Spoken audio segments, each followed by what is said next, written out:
2024 సార్వత్రిక ఎన్నికల సందర్భంగా ప్రచార నిమిత్తంలో భాగంగా ఏదైతే ఎన్డీఏ కూటమి తరఫున మనం పోటీ చేస్తున్నటువంటి పరిస్థితుల్లో ఎన్డీఏ కూటమి తరఫున ఇక్కడ ఉన్నటువంటి మైనార్టీలను ఉద్దేశించి ఒక సందేశాన్ని ఇవ్వాలని చెప్పేసి ఈ కార్యక్రమం ఏర్పాటు చేసినటువంటి ప్రతినిధి తెలుగుదేశం పార్టీ పట్టణాధ్యక్షులు ఇర్ఫాన్ గారికి, అదేవిధంగా వేదిక మీద ఉన్నటువంటి హిందూపూర్ పార్లమెంట్ బీజేపీ అధ్యక్షుడు చంద్రశేఖర్ స్వామి గారికి, అదేవిధంగా పెద్దలు గౌరవనీయులు మాజీ శాసనసభ్యులు ఎంఎస్ పార్థసారథి గారికి, అదేవిధంగా సోదరులు మన నియోజకవర్గ పార్టీ పరిశీలకులు వాహిని గారికి, అదేవిధంగా సోదరులు స్థానిక కౌన్సిలర్ బౌద్దీన్ గారికి, సోదరులు తెలుగుదేశం పార్టీ నుంచి సుదీర్ఘకాలం పాటు 3 సార్లు కౌన్సిలర్గా ఎన్నిక కాబట్టి మన మధ్యలో ఉన్నటువంటి సోదరుడు ఆల్ఫా ముస్తా గారికి, బీజేపీ పార్టీ తరఫున ఎస్సీసీలు ఉన్నటువంటి సోదరులు గంగాధర్ గారికి,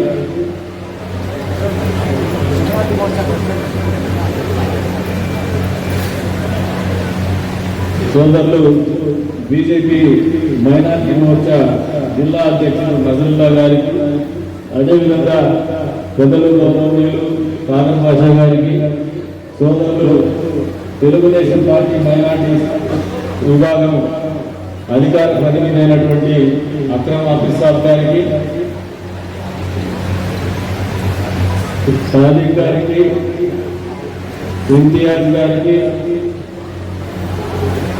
కేశవ్ రెడ్డి గారికి, సోదరులు మైనార్టీ సెల్ ఉపాధ్యక్షులు అహ్మద్ అలీ గారికి, గవర్నమెంట్ కాజీ అన్సర్ గారికి, రమీల్లా గారికి, వేదిక మీద ఉన్నటువంటి మా తోటి సోదరి మండలకు సోదరుడు కేశవ్ రెడ్డి గారికి, జిల్లా ఉపాధ్యక్షులు సోదరులు కేశవ్ రెడ్డి గారికి, విచ్చేసినటువంటి మైనార్టీ సోదర సోదరీమణులకు, అదేవిధంగా కొంతమంది తెలుగుదేశం పార్టీ కార్యకర్తలు కూడా వచ్చినారు 10 సంఖ్యలో, వారందరికీ పాత్రికేయ మిత్రులందరికీ కూడా పేరు పేరు నమస్కారాలు తెలుపుకుంటూ, ఇలాగా నా అధికార ప్రతినిధి నా భాష ఆయన కూడా మాట్లాడేస్తున్నారు, నాకంటే కూడా सलाम सबको पहली बार मेरे से भी अच्छी जुबान में वो बोले आप लोगों को, जो मैं बोलना चाह रहा था उनको लाइन लेके बोले, अभी तो बोलने के लिए कुछ बचे ही नहीं। वही उपयोगिता मेरे को अक्रम ऑफिस साहब से अच्छा आ रहा है। ये गांव का आवाज माइनॉरिटी की तरफ से पूरा स्टेट में भी उनका आवाज देने का इरादा था मेरा, इसलिए उनको माइनॉरिटी सेल में अक्षर स्पोक्सपर्सन बनाया। ऐसा लोगों को एनकरेज करते हैं तेलुगुदेशम पार्टी माइनॉरिटी में भी। आजकल जमाना ऐसा चल रहा है कि कोई अजनबी आता, सियासत मालूम होता नहीं, सियासत बोला तो इलेक्शन करना, कोई भी मुल्क में इलेक्शन जीतना, ये नहीं होता। सियासत होते ये मुल्क के लिए, ये लोगों के लिए, यहाँ पे जितने भी लोग जी रहे इन लोगों का तकलीफ में से साथ देने के लिए, तकलीफों में साथ देने के लिए, उनका जिंदगी में बदलाव लेने के लिए हुकूमत का जरूरत है, सियासत का जरूरत है। ये सोच उन लोगों का बाहर है, ये सोच बिल्कुल नहीं है। इसलिए है कि शॉर्ट टर्म में सोच के एनआरसी के बारे में बोल देते, CAA के बारे में बोल देते, खुद वही पार्टी से जीत मांग लेते जो पार्टी ये जीत के लिए सपोर्ट करे लोकसभा और राज्यसभा में। उल्लू बनाना चाह रहे हमारा आदमी, हमको दूसरों को नहीं। सही या गलत है? उल्लू किसको बनाना चाह रहे हैं? गैर मुसलमान को उल्लू बनाना नहीं चाह रहे, मुसलमान लोगों को ही उल्लू बनाना चाह रहे हैं। ये जहर जो है बदन में इंजेक्ट करने के लिए सोच रहे हैं लोग, ये बिल्कुल गलत है। सियासत में सियासतदारों को जो इलेक्शन कंटेस्ट करते हैं, कम से कम इतना तो रहना कि ये मिट्टी हमारा है, ये वतन हमारा है, ये लोग हमारा है। बाद में आता मजहब, बाद में आता क्या वो सब सोच लीजिए। आज के दिन में जो आप ये मुद्दा उठा के NRC का CAA का मुसलमानों में डर बिठाना चाह रहे हैं कि बीजेपी कुछ कर देगा।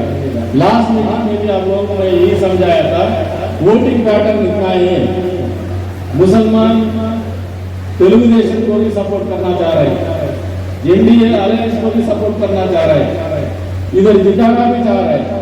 ये इलेक्शन में मेजॉरिटी लोग NDA को वोट देके कदरी नियोजकवर्ग से 100% जिताएंगे मुसलमानी बोल के मेरा उम्मीद है। लेकिन जो गलत फहमी दे रहा है इन बार लोगों को, यही दे रहा है कि बीजेपी के साथ है, कैसा दे रहा है बीजेपी ऐसा कैसा जुर्म कर दिया है आप लोगों को। NRC CAA को धर्म ही फल देते గడిచిన 5 సంవత్సరాల్లో 24 గంటలు కూడా బీజేపీ వ్యాపారంలోనే జీవితం గడిపినటువంటి జగన్మోహన్ రెడ్డి ఆలోచన విధానాన్ని మీరు ప్రజలకు తెలియజెప్పండి. ఆయన అక్రమ కేసుల నుంచి కూడా బయటపడేటువంటి ఆలోచన విధానంతో 4 వ్యవహారంతో రాష్ట్రంలో పరిపాలన 4 సంవత్సరాల 10 నెలలు కూడా బీజేపీ సపోర్ట్ తోనే ఇక్కడ పరిపాలన సాగించినాడనేది వాస్తవమా కాదా ప్రశ్నించమని చెప్పేసి కోరుతున్నారు ముస్లింలు.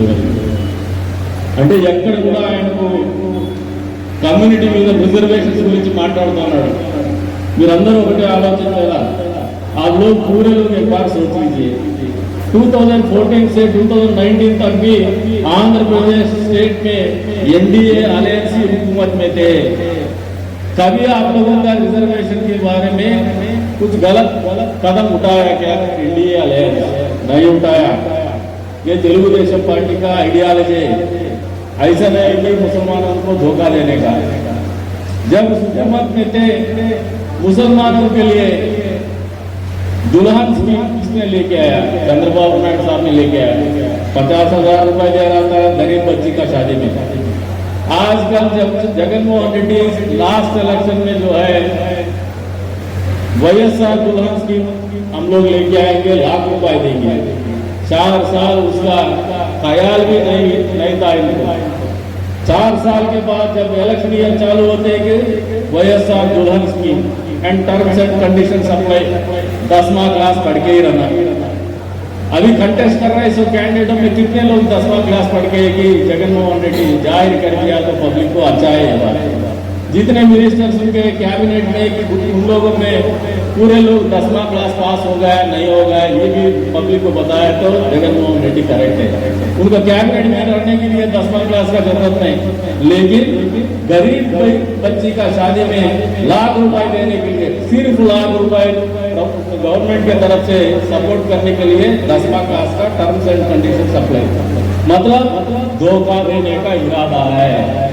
दिल पाक में है, दिल में खोटा है। दूसरों के लिए जो जुबान देते हैं वो जुबान बरकरार नहीं है इनके। కాబట్టి మీరందరూ కూడా ఆలోచన చేసుకోండి. ఈ రోజున పెద్దలు వచ్చినారు, షానవాజ్ సింగ్ గారు, ఆయన కూడా బీజేపీ పార్టీలోనే కేంద్ర మంత్రి అయినారు అతి చిన్న వయసులో. ఈ రోజున ఆయన అనుభవాలు కూడా వేరేగా ఉంటాయి. దేశం మొత్తం కూడా గమనించుకుంటాడు. ప్రత్యేకించి ఆయన ఉన్నటువంటిది ఉత్తర భారతదేశంలో నుంచి ఎన్నికైనటువంటి ఎంపీగా ఉన్నారు. ఆయన ఇంకా ఎక్కువగా హిందువులు ముస్లింలు అనేటువంటి విధానంతోనే రాజకీయాలు జరిగేటువంటి ప్రాంతం, అటువంటి ప్రాంతంలో నుంచి ఎన్నిక కాబట్టి ఆయన పడినటువంటి కష్టాలు ఉంటాయి, ఆయన్ని ఫేస్ చేసినటువంటి ఇబ్బందులు ఉంటాయి. వాటన్నిటి అనుభవాలు కూడా మనకు పంచుకుంటేనే మనకు మంచి జరుగుతుందని చెప్పేసి కూడా ఈ సందర్భంగా తెలియజేసుకుంటూ, జగన్మోహన్ రెడ్డి గారి ఆలోచన విధానంలో ముస్లింల పట్ల ప్రేమ లేదు. జగన్మోహన్ రెడ్డి ఆలోచన విధానంలో ముస్లిం జీవితాల్లో మంచి చేయాలనే తపన లేదు. ముస్లింల రిజర్వేషన్ పేరు మీద మిమ్మల్ని మోసం చేయాలని ఆలోచన చేస్తున్నారు. తెలుగుదేశం పార్టీ NDA పార్టీ కూటమి అధికారంలోకి వచ్చిన తర్వాత కూడా ముస్లింల రిజర్వేషన్లకు వచ్చేటువంటి ఇబ్బంది ఏమీ లేదనేది వాస్తవం అని మీరు ప్రజలకు తెలియజెప్పని చెప్పేసి ఇక్కడికి వచ్చినటువంటి ముస్లిం సోదరులను కోరుతా ఉన్నాం. అంతేకాకుండా ఎప్పుడు కూడా ఒక ముస్లిం కుటుంబం యావత్తు కూడా రైలు పట్టాలెక్కి సకుటుంబ సపరివారంగా ఆత్మహత్య చేసుకున్నటువంటి దాఖలాలు ఏ ప్రభుత్వం హయాంలో కూడా లేదు. కేవలం జగన్మోహన్ రెడ్డి ప్రభుత్వం హయాంలోనే జరిగిందనేది వాస్తవాన్ని మీకు తెలియజెప్పుకుంటా ఉన్నాం. అంతేకాదు కదిరి నియోజకవర్గంలో మేము గర్వంగా చెప్తాం, ఇక్కడ పాల్గొనకుండా ఉన్నాడు. 10 సంవత్సరాల క్రితం వినాయక నిమజ్జనం పండుగ జరగాలంటే నిమజ్జనం రోజున అనవసరమైనటువంటి చర్చలకు తెరలేసేది. పిల్లల్ని రెచ్చగొట్టేటువంటి వాళ్ళు, ఇరుపక్షాలకు చెందినటువంటి పిల్లల్ని రెచ్చగొట్టేటువంటి వాళ్ళు, దాన్ని శాంతియుతమైనటువంటి వాతావరణంలో ఇరు వర్గాలు కలిసి నిమజ్జనం జరిపే విధంగా చేయగలిగితే తెలుగుదేశం పార్టీ, ఇక్కడ ఉన్నటువంటి బీజేపీ నాయకులు మేము కలిసి చేసినటువంటి పరిస్థితుల్లో మీరు మర్చిపోవద్దు. ఊరు బాగుండాలని కోరుకొని ఆ రోజు ఎమ్మెల్యేగా ఉన్నటువంటి నేను తెల్లవారు 2 గంటల వరకు కూడా నడి రోడ్డు మీద కొంతమంది తిడుతున్నా కానీ తిట్టించుకొని పిల్లల జీవితాలు చెడిపోకూడదని ఆలోచన చేసి నిమజ్జనం జరిపించినాం.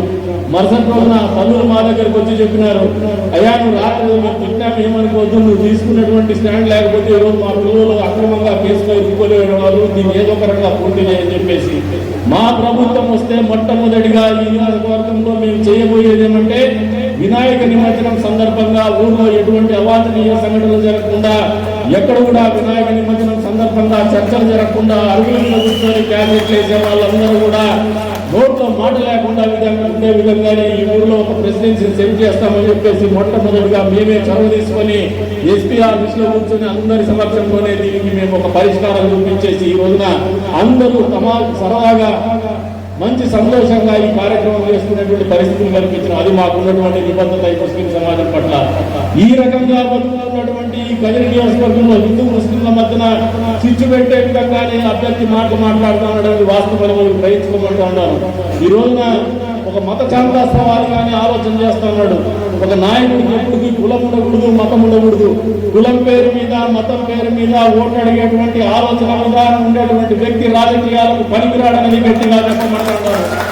కులానికో మతానికో పరిమితమైనటువంటి వ్యక్తి ఈ సమాజానికి నాయకుడు కాలేడు, ఒక నియోజకవర్గానికి ఎమ్మెల్యేగా పనికిరాడనేది వాస్తవం మీరందరూ గ్రహించుకోమంటా ఉన్నారు. ఒక నాయకుడు అంటే ఆయన అందరి కులం, ఒక నాయకుడు అంటే ఆయన అందరి మతం, ఒక నాయకుడు అంటే అందరి అభిమతం. అదే రాజకీయ జీవితం. ఈ మాత్రం కామన్ సెన్స్ లేకుండా కొత్తగా వచ్చినటువంటి వ్యక్తులు ఈ రోజున ఇటువంటి సిద్ధాంతాలను పుడిపించుకుంటున్నారంటే కదిరికి ఎంత పెద్ద ఎత్తున నష్టం జరిగిపోతుందో మీరు ఒక్కసారి ప్రజలకు తెలియజెప్పని చెప్పేసి ప్రత్యేకించి ముస్లిం సోదరిమణులకు నేను కోరుతా ఉన్నాను ఈ సందర్భంగా. కాబట్టి మీ జీవితాల్లో మంచి జరగాలన్నా, మీ జీవితంలో అభివృద్ధి జరగాలన్నా, మీ జీవితాల్లో సంక్షేమం జరగాలన్నా, విదేశీ మైనార్టీ ఫైనాన్స్ కార్పొరేషన్ నుంచి మీకు రుణాలు అందాలన్నా, మైనార్టీ ఫైనాన్స్ కార్పొరేషన్ అనేది డీఫంక్ అయిపోయినటువంటి ఈ ప్రభుత్వ హయాంలో కాకుండా మైనార్టీ ఫైనాన్స్ కార్పొరేషన్ అనేది మీ అందరి జీవితాల్లో మంచి చేసినటువంటి చంద్రన్న ప్రభుత్వం రావాలన్నా మళ్ళీ ఎన్డీఏ కూటమికి ఓటేయాలనేది మీరు మీ ముస్లిం సమాజం తెలియజెప్పని చెప్పేసి కోరుతా ఉన్నాను. ఇన్ని రకాలుగా మీ జీవితాల గురించి, మన జీవితాల గురించి ఆలోచించేటువంటి చంద్రబాబు నాయుడు గారి గురించి కూడా ఆలోచన చేసుకోండి. ఎప్పుడు కూడా ఆయన మైనార్టీలను దగ్గర పెట్టుకోవాలా, మైనార్టీలను ఎంకరేజ్ చేయాలా, మైనార్టీలు మంచి కోరాలా, మైనార్టీలకు జీవితాల్లో మార్పు రావాలనే ఇమాం మౌలాలకి గౌరవ వేతనం ఇచ్చినటువంటి ఏకైక ప్రభుత్వం చంద్రబాబు నాయుడు ప్రభుత్వం, తెలుగుదేశం ప్రభుత్వం అనేది గ్రహించుకోండి. ఏ రంజాన్ పండుగ రోజైనా కూడా, ఏ రంజాన్ పండుగ రోజైనా, ఏ రంజాన్ పండుగ వస్తే ఎప్పుడైనా కూడా మసీదులకు సున్నాలు వేసుకోవాలంటే డబ్బులు ఇచ్చినటువంటి ఏకైక ముఖ్యమంత్రి, ఏకైక ప్రభుత్వం చంద్రబాబు నాయుడు గారి ప్రభుత్వం అనేది గ్రహించుకోండి. అంతేకాకుండా హజ్ యాత్ర పోవాలంటే ముస్లిం కమ్యూనిటీకి రాష్ట్ర విభజన జరిగిన తర్వాత హైదరాబాద్ లో హజ్ హౌస్ నిలిచిపోయింది. ఈ ప్రాంతానికి హజ్ హౌస్ లేదు. ఏ రకంగా అయితే అద్భుతమైనటువంటి రాజధాని నిర్మించాలనుకున్నాడో అంతే స్థాయిలో హజ్ హౌస్ నిర్మాణాలు, 2 హజ్ హౌస్ నిర్మాణాలు ముస్లింల కోసం కట్టాలనే ఆలోచనతో మొదలుపెట్టినటువంటి ఘనత కూడా గత ప్రభుత్వానికి చంద్రబాబు నాయుడు గారికి మాత్రమే దక్కుతుందనేది వాస్తవం అని చెప్పి సందర్భంగా తెలియజేస్తున్నాను. ముస్లిం పిల్లలు విదేశీ విద్యకు పోవాలంటే 25 లక్షల వరకు రుణాలు ఇచ్చినటువంటి ఘనత కూడా చంద్రబాబు నాయుడు గారి ప్రభుత్వానికే దక్కుతుందని కూడా ఈ సందర్భంగా తెలియజేస్తున్నాను. ఎక్కడ కూడా అపోహలు పెట్టుకోవద్దండి, ఎక్కడ కూడా వైషమ్యాలు పెట్టుకోవద్దండి. ఖచ్చితంగా ఎన్డీఏ కూటమి తరఫున అధికారంలోకి రావడం, ఎన్డీఏ కూటమి అధికారంలోకి రావడం ఖాయం. ఎన్డీఏ అభ్యర్థి కూడా కదిరిలో గెలవడం ఖాయం. ఖచ్చితంగా ఈ రాష్ట్రంలో ఏదైతే అభివృద్ధి కుంటుపడిందో, పోలవరం పూర్తి కావాలంటే ఎన్డీఏలో భాగస్వామ్యం అయితేనే పోలవరం పూర్తి చేయగలం. ఎన్డీఏలో భాగస్వామ్యం అయితేనే రాజధాని అయినటువంటి రాష్ట్రానికి పూర్తి స్థాయిలో రాజధాని నిర్మించుకోగలం. అన్ని రకాలుగా ఈ రాష్ట్రం అభివృద్ధి ముందుకు పోవాలన్నా, సంక్షేమం ముందుకు పోవాలన్నా ఎన్డీఏలో భాగస్వామి కావాల్సినటువంటి ఆవశ్యకతను గుర్తెరిగే తెలుగుదేశం పార్టీ ఈ రోజున ఎన్డీఏ భాగస్వామిగా కొనసాగుతున్నాం, ఎన్నికల్లో పోటీ చేస్తాం. తెలియజేస్తా ఉన్నాం. ఎక్కడ కూడా ముస్లింలకు వ్యతిరేకం కాదు. ఎవరైనా చెప్తే ఇక్కడ జరుగుతున్నటువంటి ఎన్నికల ప్రక్రియలో ఎన్నికల్లో తెలుగుదేశం పార్టీ అభ్యర్థులకు వ్యతిరేకంగా ప్రచారం చేసే వాళ్ళు వాడుతున్నటువంటి ఏకైక ఆలోచన ఏంటంటే బీజేపీలో పోతున్నారని చెప్పేసి వాళ్ళు వేయకూడదని ఆలోచన ఉన్నటువంటి వాళ్ళే మాట్లాడుతున్నారు. దీన్ని మీరు పట్టించుకోవద్దండి. ముస్లింలు కూడా తెలుగుదేశం పార్టీతో ఉన్నారు, ఎన్డీఏ పార్టీతో ఉన్నారు. ఇది వాస్తవం. వచ్చే రోజుల్లో జూన్ 4వ తారీఖు సాయంత్రం ఇది ఖచ్చితంగా కదిరి నియోజకవర్గ ఫలితాలు వచ్చిన తర్వాత వాస్తవ రూపంలో కూడా ముస్లిం సోదరులు తెలుగుదేశం పార్టీకి ఎంత పెద్ద ఎత్తున మద్దతు తెలుపుతున్నారో కూడా వాస్తవ రూపాలు కూడా బయటకు వస్తాయి. ఈ రోజున ముస్లిం సమాజంలో కూడా ఒకటి ఉంది. గ్రామీణ ప్రాంతంలో పోయేసి వీళ్ళు మాట్లాడుతున్నటువంటి గోబెల్స్ క్యాంపెయిన్ లో భాగంగా అయా మీరు టౌన్ లో చూడండి అయా ముస్లింలు ఏం చేస్తారు అని చెప్పి మాట్లాడుతున్నారు. గ్రామీణ ప్రాంతంలో ఉన్నటువంటి నాయకులు కూడా ఒకటే చెప్తున్నారు ఈ వేదిక మీద, వాళ్ళు కదిరి నియోజకవర్గంలో ఉన్నటువంటి ముస్లిం సమాజం చైతన్యవంతమైనటువంటి సమాజం, నాగరిక సమాజం, సభ్యతతో ఆలోచన చేసేటువంటి సమాజం, ఈ సమాజం బాగుండాలని ఆలోచన చేసేటువంటి వ్యక్తులు ఉన్నటువంటి ముస్లిం సమాజం ఇది. ఎక్కడ కూడా ఊరు కంటే మతం గొప్పది, మనిషి కంటే మతం గొప్పది, మనసు కంటే మనసు గొప్పది, ఎక్కడ కూడా మానవత్వం కంటే మతం గొప్పదని ఆలోచనలో వాళ్ళు లేరనేది వాస్తవాన్ని మనం గ్రహించుకుంటే బాగుంటుంది. మనం అదే ఆలోచనతోనే వాళ్ళని నమ్ముదాం, అర్థం చేసుకుందాం, మరింత దగ్గరగా చూద్దాం, మరింత నమ్మకాన్ని కలిగిద్దాం, మరింత విశ్వాసాన్ని కలిగిద్దాం. తద్వారా భవిష్యత్తులో వాళ్ళని కూడా మనకంటే మంచి పౌరులుగా వాళ్ళ ఎట్లాగో మనకంటే మంచి పౌరులుగానే ఉన్నారు.